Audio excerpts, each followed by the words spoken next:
10 বছর 15 বছর 20 বছর পর এই দেশে আর মুক্তিযোদ্ধা খুঁজে পাওয়া যাবে না। আমরা যারা মুক্তিযোদ্ধার সন্তান রয়েছি,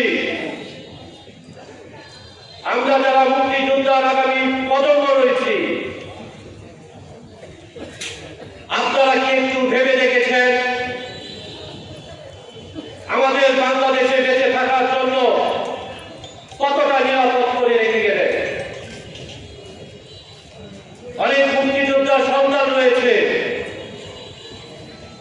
মুক্তিযোদ্ধার ইতিহাসের মুক্তিযোদ্ধার চেতনা এখন কিন্তু জাগ্রত করতে পারিনি। এটি কিন্তু মুক্তিযোদ্ধাদের ব্যর্থতা। আজকে কিন্তু অনেক মুক্তিযোদ্ধার সন্তান ছিল,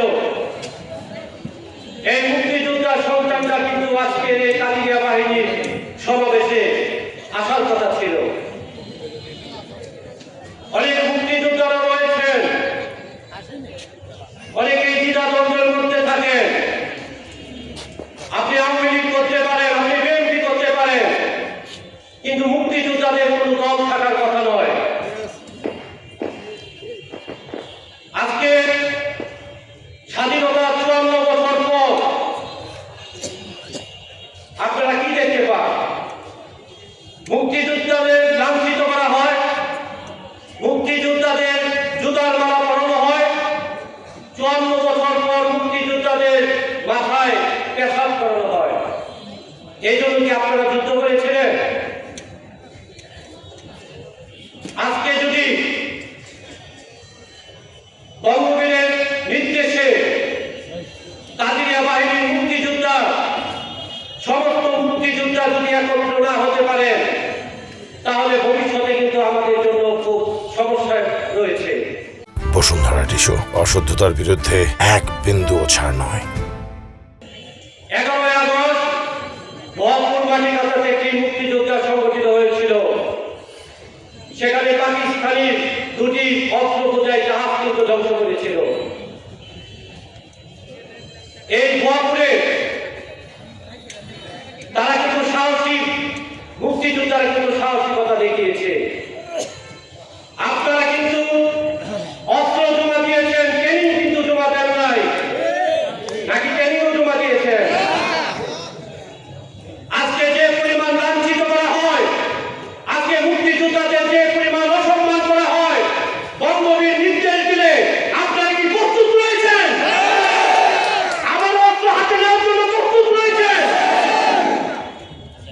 যারা মুক্তিযোদ্ধাকে অসম্মান করে, আমি মুক্তিযোদ্ধার সন্তান হিসাবে তাদেরকে বলে যেতে চাই, মুক্তিযোদ্ধারা কিন্তু অস্ত্র জমা দিয়েছে, ট্রেনিং জমা কিন্তু দেয়নি।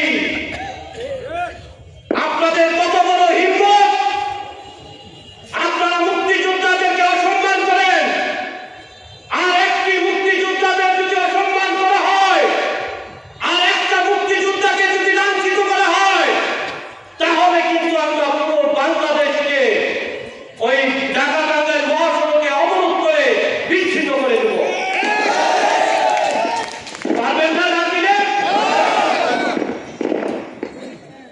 আমরা চাই মুক্তিযোদ্ধারা যতদিন বেঁচে থাকবে তাদেরকে যথাযথ সম্মান দিতে হবে। আজকে যদি মুক্তিযোদ্ধারা এদের স্বাধীন না করত, তাহলে আজকে আপনারা কোথায় থাকতেন? আজকে আপনারা বড় বড় কথা বলেন। আজকে বন্ধু চাচা কিছুক্ষণ আগে বললো, আমার কাছে একটা ফোন এসেছিল, সেই ফোনে হুমকি দেওয়া হয়েছে কোনো আজে বাজে যেন কথা না বলতে হয়, তাহলে কিন্তু এই মুক্তিযোদ্ধাদের এখান থেকে করে নেওয়া যাবে।